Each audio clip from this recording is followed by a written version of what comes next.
स्वागत है ब्रेक के बाद। आप देख रहे हैं डीडी न्यूज पर। इस वक्त हम बात करने वाले हैं कर्नाटक में बैलेट पेपर की वापसी क्यों कराई जा रही है।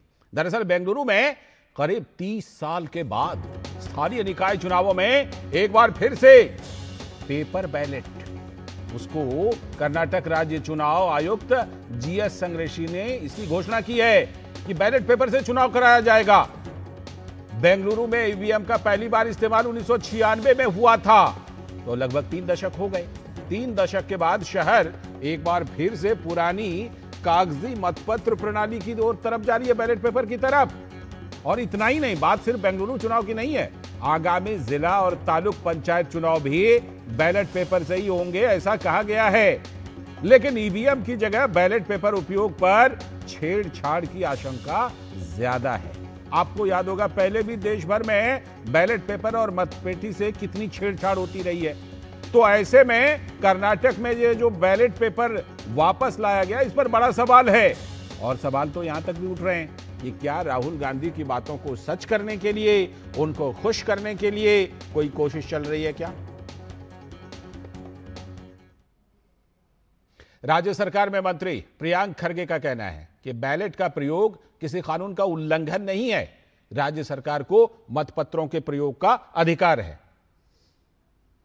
Tell me which law are we flouting, or which part of the constitution we are flouting? There is an option for state governments to hold local body elections, whether it is the panchayat elections or the urban local body elections with ballot. It's within the state powers, and we are just ensuring that we give it a try. Since Election Commission of India has not been reciprocating to any of our queries that we have put forth as a government or as a party. तो ये तो सरकार का तर्क हुआ, लेकिन भाजपा विरोध कर रही है। भाजपा के नेता सीटी रवि का कहना है कि कर्नाटक सरकार कांग्रेस आलाकमान को खुश करने के लिए और अपना वोट प्रतिशत बढ़ाने के लिए इस बैलेट पेपर की वापसी कर रही है। बैलेट के जमाने में कांग्रेस क्या करता था, वो अंबेडकर जी ने 1952 फर्स्ट इलेक्शन में बताया। 73,000 votes invalid when Ambedkar was contested in parliament election. That time 73,000 votes invalid. कौन इनवैलिड किया? किसको वोट इनवैलिड किया? अंबेडकर को हराने के लिए कांग्रेसियों ने बैलेट को दूसरा एक वोट डाल करके इनवैलिड किया। ऐसा माल प्रैक्टिस कर सकता है, उसके वजह से बैलेट में इलेक्शन करना चाहता है कांग्रेसियों ने।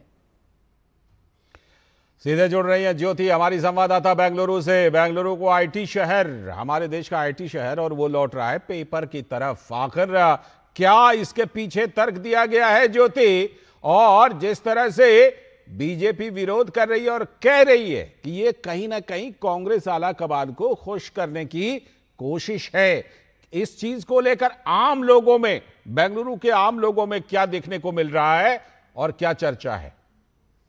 लालचंद जी, अभी जीबीए इलेक्शन होने वाली है, मतलब ग्रेट बेंगलुरु अथॉरिटी, उसका इलेक्शन होने वाला है। तो स्टेट इलेक्शन कमीशन ने दो दिन पहले ये ऑर्डर किए थे, वो उन्होंने आदेश किया है कि जो जीबीए का इलेक्शन होगा अभी वो बैलेट पेपर पे होगा। इलेक्शन कमीशन की आयुक्त ऐसे आदेश दिए हैं। तो दूसरी तरफ नॉट ओनली जीबीए, उसके साथ साथ लोकल बॉडी इलेक्शन, मतलब तालुक पंचायत, जिला पंचायत, उसका भी इलेक्शन होने वाला है, वो भी बैलेट पेपर से ही हो जाए। तो यहाँ पे कांग्रेस के लीडर्स जो ऑब्वियसली वो डिफेंड कर रहे हैं कि जो बैलेट पेपर है वो हमेशा ईवीएम को लेकर वो रोते रहते थे, ईवीएम नहीं है, माल फंक्शन होता है। इवन दो वो कर्नाटका में यहाँ पे जीत चुके हैं, फिर भी उनको ईवीएम पर उतना विश्वास नहीं है। तो वो कहते हैं कि प्रियांक खरगे से लेकर बहुत लोग ऐसा कहते हैं कि नहीं, ईवीएम ठीक है। मैं और एक बात आपको कहना चाहती हूँ, जिस कांग्रेस लीडर्स ने ये बैलेट पेपर को सहमत दे रहे, वहीं पे डीके शिव कुमार जी की जो भाई है डीके सुरेश, वो तो बिल्कुल ना कहा है। उन्होंने कहा है कि बैलेट पेपर की कोई आवश्यकता ही नहीं है। मतलब आप देखिए कांग्रेस, अच्छा, यानी इसमें भी मतभेद है? यस, इसमें मतभेद है। उन्होंने कहा है कि कोई आवश्यकता नहीं था बैलेट पेपर यूज करने की, ईवीएम ही ठीक था। जैसे हमने इसी विचार को लेकर हमने एक रिपोर्ट भी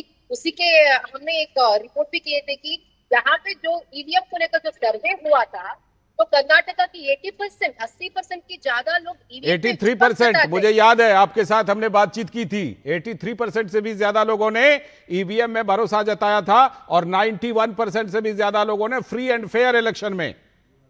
यस, वो ही। अगर आप कहते हैं हमेशा जनता के भले के लिए हम करते हैं, जनता के भले के लिए करते हैं, वो ही आम जनता ने मतलब उन्होंने ही कहा था कि फ्री एंड फेयर इलेक्शन है। जो किसी को भी जो इलेक्शन डेटा उन्होंने लिए था उसमें सब लोग यही कहते हैं कि फ्री एंड फेयर है, हमें ईवीएम पे विश्वास है।